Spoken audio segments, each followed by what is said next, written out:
Back in the saddle after a week of being on vacation, and I got the vacation beard, I got the vacation tan or sunburn. I'm gonna call it a tan because the camera makes it look like a burn, but I think the camera's a liar. How's it going, guys? I'm Aaron Baker from PhoneDog.com, and it's day 18 with the Samsung Galaxy S4, and the biggest frustration I had about this device while on vacation, wanted to take a bunch of pictures of beautiful Hawaii and kept running out of storage space. It's one of the things that frustrated me, but there are a lot of things that I like about this device, some things of which I found out while I was on the trip using this as my exclusive device. Let's take a look at those and talk a little bit more about the storage space issues.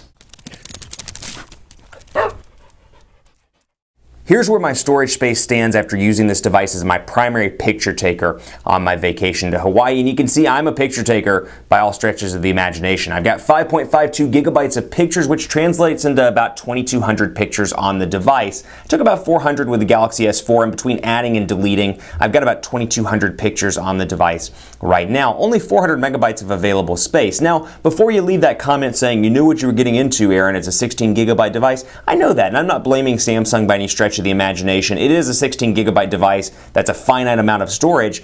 What's kind of frustrating to me and some other users, there's only 9.62 gigabytes of available space. So it's a trade-off for what you get with this device. You get some great new software features that for me, I find myself using on a pretty regular basis.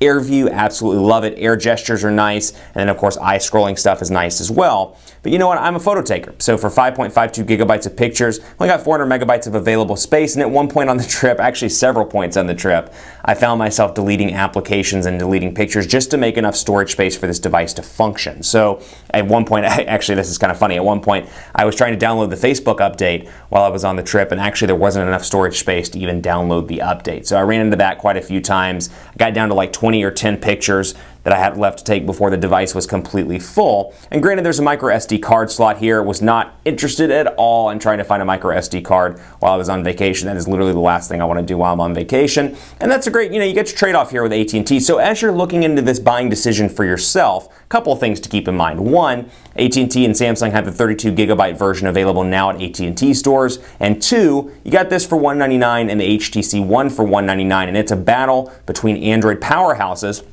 It depends on what you want. If you want the software goodies of the Galaxy S4 and you're okay dealing with 9.62 gigabytes of available space out of the box, get the Galaxy S4 and just realize it, or add a microSD card at the point of purchase. If you want that internal storage, go with the HTC One with its 32 gigabytes of internal storage space, but be warned, once you hit 32 gigabytes, you're out of luck. I mean, unless you do some sort of thing like Dropbox or some sort of cloud-based storage, there's no expandable memory options on the HTC One like there is with the Galaxy S4. So it's a constant trade-off as to what's more important to you.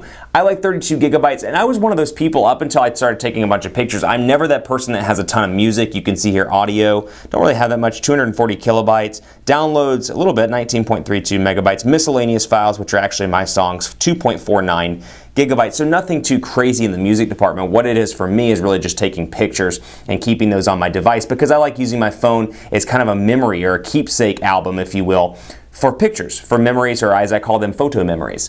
And that's something that's really important to me. So for me, perhaps the internal storage space is more important, or I can just buy a microSD card and shut up, which I might do at some point this week, just so I can throw the pictures over on there. But even keeping that in mind, there's only so much you can do with expandable storage. You can put pictures on it, you can put music on it, but it's a limitation, or there is a limitation rather, as to what you can put on it between music and pictures. You can't put certain crucial storage or certain crucial system files on it. And that's something to keep in mind. So day 18 with this device, that was the biggest thing for me while I was on vacation, but I really enjoyed the battery life. And granted, I wasn't charging this device every day because I wasn't using my phone on a regular basis while I was on vacation. I was using it to take pictures, made a couple of phone calls, that's about it. I had my email accounts turned off while I was traveling. And I'm at 55% just using it today as an example because it was at 64%. Forgot to charge it last night. Habits when you're on vacation sometimes die hard, but we've been really impressed with the battery life. This is a nice medium between the Galaxy Note 2 and the Galaxy S3. Galaxy S3 had 2100 milliamp hour battery. Galaxy Note 2 had a 31, or has, I should say, it's not like it's in the past, 3,100 milliamp hour battery. This sits right in the middle at 2,600 milliamp hours, and it's good for day-to-day use. I mean, as long as you're using this device, I would say moderate to heavy use even. I make it through a day with all the goodies turned on, with AirView, with Air Gesture, with your software features, I should say, that I really find myself enjoying. So you can see a picture I actually took in the background right now. Love the picture quality here. The 13 megapixel camera, fantastic all around. Really impressed with that. And then some of the animated GIFs as well were fun to take, as you're seeing right now. Me on the beach, playing around in the sand like a 5-year-old. And then of course you can see this picture as well, which I think is pretty funny, me hiding in the bushes. Also like a 5-year-old. But the picture quality is very good. 1080p HD video recording, fantastic. Panorama shots, used those quite a bit while I was traveling on vacation. Really impressed with the overall feel of the camera, and couldn't be happier with this as my choice of camera while I was traveling on vacation. Should also point out that I had some lag issues in the first couple of days with the challenge, and you saw those in the videos. I did get the AT&T update while I was on vacation, and it's improved performance significantly. I don't see the lag that I saw before. This thing is up to speed and taking advantage of that 1.9 gigahertz quad-core Snapdragon 600 CPU. So it's running fast, no issues anymore with lag. That is a huge stress relief in using this device, because you know how much I hate my lag, and I'm sure you do too, and it is gone now with the software update. Something I noticed there, also used this as a music player when I was on the beach, and then of course when I was working out as well. I'm pretty pleased, continue to be pleased with the music player on this device. It's a little bit different here, so it plays so good, for example, and you can see just some basic aesthetic differences, and it's on silent right now, so that's why it's not actually playing, but you can see a little bit of a difference here where I can cancel it out directly from the notifications bar area,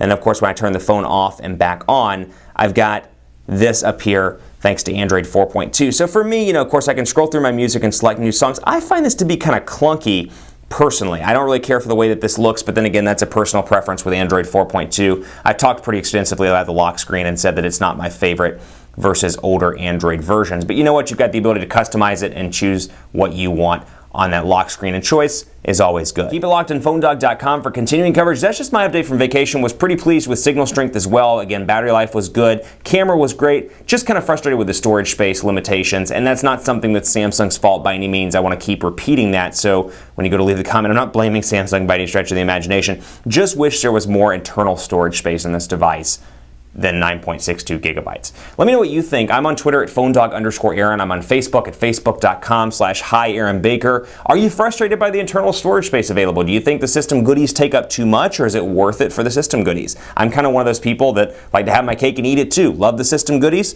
also want more storage space. Probably should just be quiet and buy the 32 gigabyte version.